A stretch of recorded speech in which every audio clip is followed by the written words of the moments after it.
Welcome.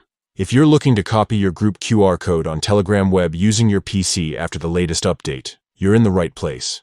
This quick guide will walk you through each step so you can easily share your group and invite new members with just a scan. First, open your favorite browser and head over to Telegram Web.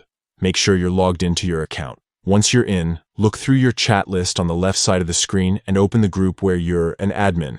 Only admins have access to the settings needed for this process. Inside the group chat, take a look at the top right corner of the screen. You'll see 3 vertical dots. Click on them to open the group options menu.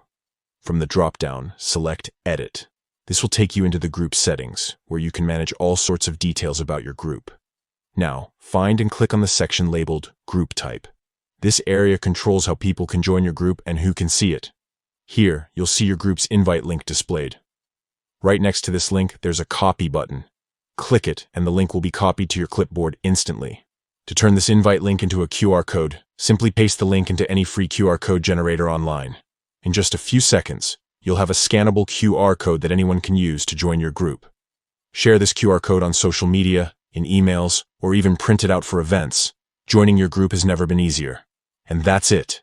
You've just learned how to copy your group QR code on Telegram Web, making group invitations fast and seamless. If you found this guide helpful, don't forget to share it with others who might need a hand. Thanks for watching, and happy chatting on Telegram.